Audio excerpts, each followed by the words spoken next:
Et un gros carton de Frédéric Lopez hier, rendez-vous en terre inconnue avec Gérard Jugnot, 6 millions de téléspectateurs, 24,2% du public. Ce soir à la télé, Mathieu. Eh bien Marc-Olivier, Kant disait, je cite, « L'art ne veut pas la représentation d'une chose belle, mais la belle représentation d'une chose ». Ce soir, on regarde Valérie Damido sur M6. On en parle dans un instant. D'abord, qu'est-ce qu'on zappe? Aujourd'hui, on zappe d'abord France 2 à 14h. Dans son émission quotidienne Toute une histoire, Jean-Luc Delarue nous prouvera que s'il est impossible de présenter une émission avec 3 grammes d'alcool dans le sang, on peut en revanche tout à fait le faire avec 16 grammes de poudreuse dans le pif. Oui, le show must go on et Jean-Luc Delarue a d'ailleurs tenu à présenter ses excuses officielles.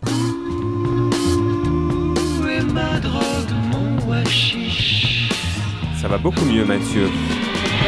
Toutes nos pensées accompagnent Jean-Luc ce matin. Il vous écoute pas, il plane. Et ben dans ton bureau, Jean-Luc, deuxième tiroir à droite, sous la convocation à l'entretien préalable de licenciement. Ah bah si on peut se rendre utile, Marc-Olivier, moi vous savez. Non, on plaisante bien sûr à la question de savoir si l'avenir professionnel de l'animateur était menacé. Le PDG de France Télévisions, Rémi Flimelin, a d'ailleurs tenu à assurer Jean-Luc Delarue de son soutien le plus total. Tu disparais ce soir. Tu entends? Une fois loin, tu restes loin. Ou je t'explose la tronche. T'es tricard pour la vie. Il est comme ça, Rémi, intransigeant. La preuve ce soir sur France 3 avec un numéro de Déraciner des ailes tout simplement trépidant. Je vous lis le descriptif de Télé 7 jours qui constitue en soi une bande-annonce de blockbuster. À la veille de la journée du patrimoine, coup de projecteur sur l'abbaye de Cluny. Waouh.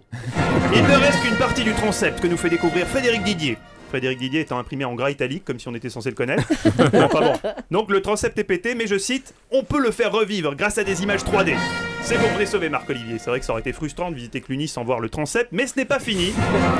Les caméras suivront ensuite la restauratrice Juliette Rollier qui tente de reconstituer le portail de l'Avant-Nef dans sa polychromie. Rendez-vous compte, Marc-Olivier, le portail de l'Avant-Neuf dans sa polyphonie, c'est du boulot. Polychromie, pas enfin, phonie. ah oui, mais je dis n'importe quoi, c'est exprès. Enfin, rencontre de Denis Salévèque, également en gras dans le texte. Denis Salévèque qui recherche des vestiges dans le bourg monastique de Cluny. Denis mettra-t-il la main sur une relique ultra cool? Le suspense est quasiment insoutenable, d'ailleurs je vous propose de ne pas le soutenir. On zappe France 3 ce soir. Bonjour et bonsoir. Je pense qu'on ne nous a pas raconté la vraie histoire. Oui, j'avais omis de vous dire, il y a aussi Frédéric Mitterrand dans cette émission. À propos de 3D, en revanche, c'est formidable. Il y a un document qui a été fait, qui passera pour les Journées du Patrimoine autour de Notre-Dame en 3D. Ça a été filmé par une montgolfière. Ça passera dans pas mal donnera des éléments d'information vendredi autour de Notre-Dame filmé en 3D. C'est événementiel pour les Journées du Patrimoine de ce week-end. Mathieu, on regarde M6. Ça, c'était donc une vraie info dans ma chronique. Oui. Ouais. Là, vous déstabilisez les gens. Soufflé par qui cette info? Par personne. Hein. Alors, Mathieu. Oui, ce soir on regarde M6, Victoire Bonneau, une fiction avec dans le rôle principal Valérie Damido. Alors j'entends déjà les critiques, oui, mais Valérie Damido n'a pas de formation de comédienne, ce n'est pas une vraie actrice. Ah bon, ce n'est pas une vraie actrice? Et la pub Jiffy alors? C'est qui éclaire les endroits les plus sombres, hein? Mais c'est qui? Ah bah c'est Jiffy. Jiffy des idées de génie. Alors la bonne comédienne, c'est Kiki? C'est Valérie. Allez, on débrief la matinale.